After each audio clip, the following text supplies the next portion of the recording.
r/AskReddit asks, what's your darkest secret? Because I spend my free time writing Reddit comments instead of meeting new people. I spend my free time doing all kinds of things that don't typically involve other people. But that's all right. I don't need a person in my life to be happy and enjoy the time I spend outside of work. The happier I am in life, the better off I'll be when I do meet someone who wants to be a part of that life. I've had a lot of history feeling dependent in relationships, and I think a lot of it was because I felt that my personal time was not as valuable as they were. And that's bull. If I want to play video games or making music or doodling around in AutoCAD software until 3 a.m. and they're upset over that, and I end up depressed because I spend more time than I want avoiding my hobbies for their benefit, then that person is not an asset in my life. One person is not a replacement for personal interests. If they try to be, then they will inevitably become an obstacle. What they should be is a complement to my normal life. Not that they should serve my interests, but they should naturally be aligned with my goals. The right relationship is one where two independent people find benefit in spending their time together. They lift each other up towards similar goals. Compromise shouldn't mean feeling held back. I regret nothing. I don't see the need for a girlfriend to be in my life right now. Same. I've dated before, but I'm way too young to think about something that is meant to lead to marriage. I'm only 18 and there's so much that I need to learn about living life before I try to live with someone else. Never asked anybody out. Don't have the courage, and I've only had 3 crushes my entire life. Because I have a low self-esteem, just the thought that someone might like me is so weird that I don't even try to ask somebody out. Get that? I understand. I couldn't see anyone finding me remotely attractive either. Distrust of others after having been cheated on multiple times. Yep. I was 26 and happy to die alone after being used so damn much.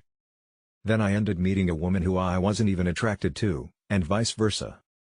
Because of this we both let our guards down and just ended up being good friends. 2 years of being friends and we just kind of accidentally fell in love. We're still together and super happy, and I plan to propose to her this year. Just let it happen. Because I'm ugly and unlovable. Me too. I am weapons grade ugly. I was adopted at 3 days old, and recently my biological aunt made contact and sent me a pic of my mom, and that poor lady has my looks. Feels bad. I'm an engineer tongue. That means I solve problems. Not problems like what is beauty, because that would fall within your purview of philosophy. I solve practical problems. I'm sure my face is partially to blame.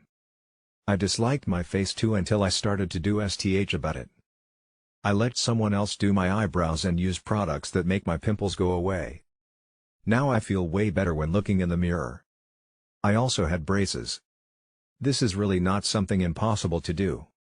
What I also learned was that hairstyles have a lot of impact on the way your face is going to be perceived. This is really not STH to blame on genes. Some people want to go out with those who take care of their appearance. There is a psychological reason behind this. Someone who can take care of their appearance often have control over other things as well. People who look ugly often just don't do anything about it, even STH simple as using products for a clear face. Not accusing you for it though, just speaking about people I know of. Dick too big. People would die. Lucky you. My wife won't let me date. Tell her she is so selfish. Because I just can't seem to spark attraction in girls no matter what happens. I'm pretty good at making girls laugh and they're always excited to see me and enjoy spending time with me, but they just never see me as a potential partner and inevitably end up with someone else. I asked the last girl that this happened with if she could at least tell me what I did wrong that made her choose the other guy over me, and she said I didn't do anything wrong. She said that she just didn't feel anything for me and that dating isn't a logical thing where you just follow steps ABC and girls will like you. That seems to be the general consensus from girls, that on paper I'm a great guy but they just don't have feelings for me.